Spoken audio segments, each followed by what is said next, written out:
The role of the International Criminal Court, the ICC, in ending impunity and establishing the rule of law. The Preamble of the Rome Statute reads as, determined to put an end to impunity for the perpetrators of the most serious crimes of concern to the international community as a whole and thus contribute to the prevention of such crimes. On the 24th of September 2012, the United Nations General Assembly held a high-level meeting on the rule of law at the national and international levels, during which numerous delegates spoke about the importance of the International Criminal Court, the ICC. In the declaration adopted at the meeting, states recognize the role of the International Criminal Court in a multilateral system that aims to end impunity and establish the rule of law.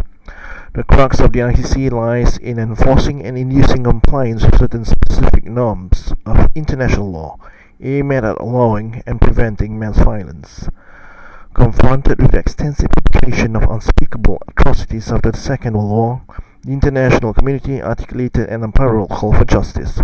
It sought to put an end to the crimes through, inter alia, the adoption of the Convention on the Prevention and Punishment of the Crime of Genocide, the four Geneva Conventions, and the Nuremberg Principles. However, in the absence of credible enforcement mechanisms, violations of international humanitarian law continued with glaring impunity. In response, the international community decided to take joint action by creating an interconnected system of international justice to prevent impunity for the worst atrocities known to mankind. On the 17th of July 1998, this vision materialized when states adopted a multilateral treaty called the Rome Statute of the International Criminal Court under the auspices of the United Nations. With the entry into force of the Rome Statute on the 1st of July 2002, the first permanent International Criminal Court, the ICC, came into being. The ICC contributes to the fight against impunity and the establishment of the rule of law by ensuring that the most severe crimes do not go unpunished, and by promoting respect for international law.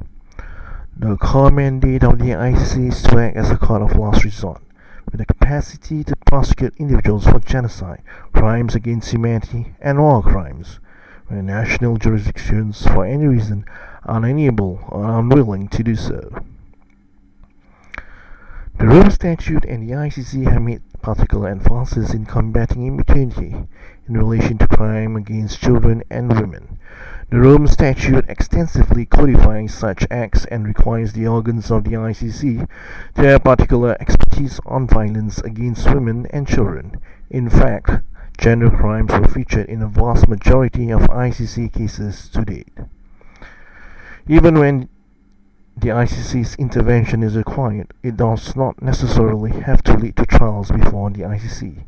An ICC investigation may instead prompt the relevant national authorities to investigate the alleged crimes in an expeditious manner and to prosecute the suspected perpetrators.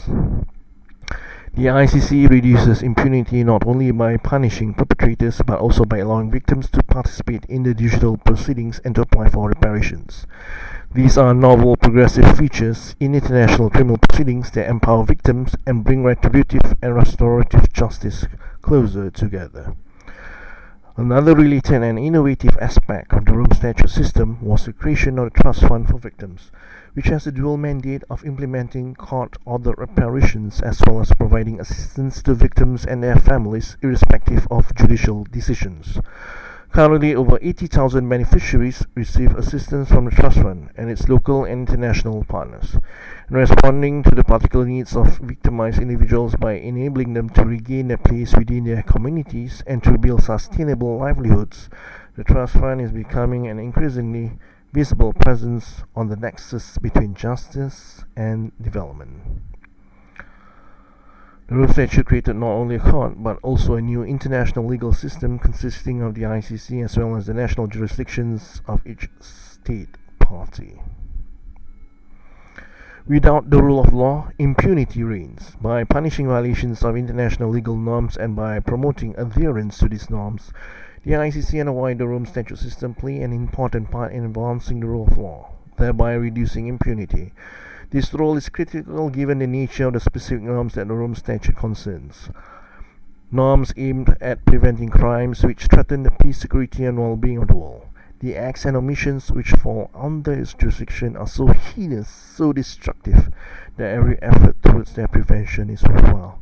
Accountability is important not only for the sake of the past, but for the future as well. Where impunity is left unaddressed, it provides fertile ground for the recurrence of conflicts and repetition of violence. Where impunity is left unaddressed, it provides fertile ground for the recurrence of conflicts and repetition of violence. The Rome Statute system has changed the way the world looks at grave crimes under international law. With the arrival of a permanent international court to prosecute such crimes, jurisdictions have simultaneously been encouraged and empowered to prevent impunity.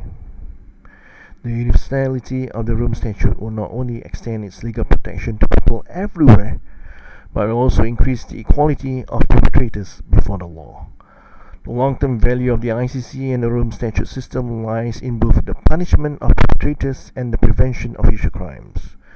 There is already evidence that it has made a significant contribution in this regard. As it enters its second decade, the ICC remains firmly committed to bring an end to impunity and uphold the rule of law, inspired by the common values of humanity that the court shares with the United Nations. Impunity has been defined as the impossibility, de jure or de facto, of bringing the perpetrators of violations to account, whether in criminal, civil, administrative or disciplinary proceedings, since they are not subject to any inquiry, which might lead to their being accused, arrested, tried, and if found guilty, sentenced to appropriate penalties, and to making reparations to their victims. Set of principles for the protection and promotion of human rights through action to combat impunity, 8th of February 2005.